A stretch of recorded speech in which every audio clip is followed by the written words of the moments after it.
Conjugate acid base pairs की बात करते हैं।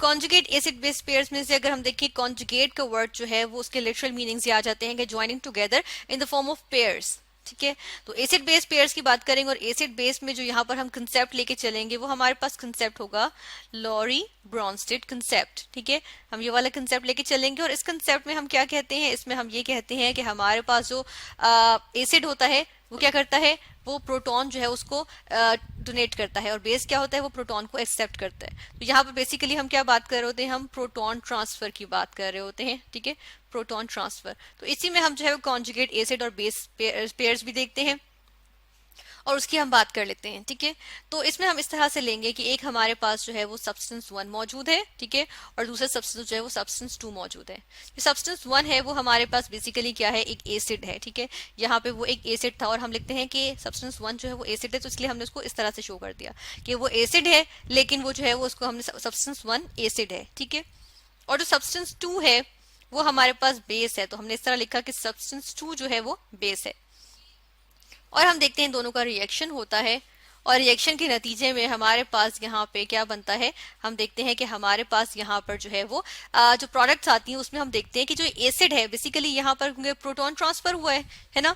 तो हम देखते हैं कि यहाँ पर जो एसिड है उसने क्या करना है, प्रोटॉन डोनेट करना है। तो यहाँ पर जो हमारे पास हो रहा होता है वो इस तरह से हो रहा होता है कि जो एसिड है वो बेस को प्रोटॉन दे रहा होता है। ठीक है, चलिए हम इसको ऊपर से शो कर देते हैं यहाँ से कि एसिड जो है वो बेस को प्रोटॉन दे रहा है। जब एसिड ने बेस को अपना प्रोटॉन दे दिया तो इसके पास प्रोटॉन की कमी हो गई, तो सब्सटेंस 1 के पास प्रोटॉन की कमी हो जाएगी। तो हम क्या देखते हैं कि हमारे पास अब क्या आ जाएगा, यहाँ पे हमारे पास जो है ये ए नहीं लिखेंगे अब इसके लिए, क्योंकि इसके पास तो प्रोटॉन की कमी हो गई है ना रिजल्ट में। ठीक है, तो हम देखते हैं कि ये अब बेस बन जाएगा। जिस तरह पहले इनिशियली इसके पास जो है वो प्रोटॉन की कमी थी तो इसने प्रोटॉन ले लिया था, अब इसके पास जो है, अब एसिड जो है उसने अपना प्रोटॉन दे दिया तो इसके पास कमी हो गई, डेफिशिएंसी हो गई। तो अब इसमें डेफिशिएंसी, तो इसका मतलब है कि ये बेस के तौर पे एक्ट करेगा और हम देखते हैं सब्सटेंस 1 जो है वो बेस के तौर पे एक्ट कर रहा है। ठीक है, और साथ में हम देखते हैं कि हमारे पास एक और जो प्रोडक्ट बनती है उसमें क्या होता है, उसमें हम देखते हैं कि हमारे पास जो सब्सटेंस 2 था उसके पास पहले प्रोटॉन की कमी थी, लेकिन जब उसने प्रोटॉन ले लिया, एक्सेप्ट कर लिया,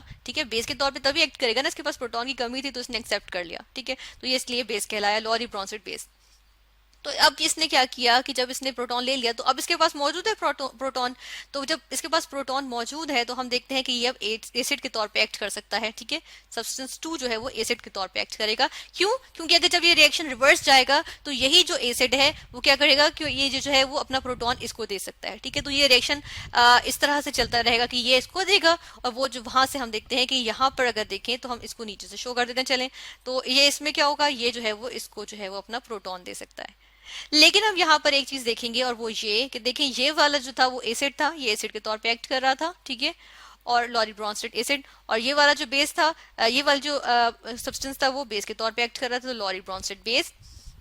तो हम देखते हैं कि जो यहाँ पर हमारे पास जो ये बेस बनी है ये बेसिकली किससे बनी है, एसिड की वजह से बनी है। यानी एसिड जो है अपना प्रोटॉन देके वो बेस बन गया है। तो इसलिए हम इसको जो कहते हैं कि इसको हम सिर्फ सिंपल बेस नहीं कहते या लॉरी ब्रॉन्स्टेड बेस नहीं कहते, बल्कि इसको हम कॉन्जुगेट बेस कहते हैं। ठीक है, और इसी तरह जो हमारे पास एसिड बना है वो बेसिकली किससे बना है, बेस से बना है। जब बेस ने प्रोटॉन एक्सेप्ट कर लिया तो अब इसके पास एसिड के पास अब ये एसिड बन गया क्योंकि अब इसके पास प्रोटॉन मौजूद है।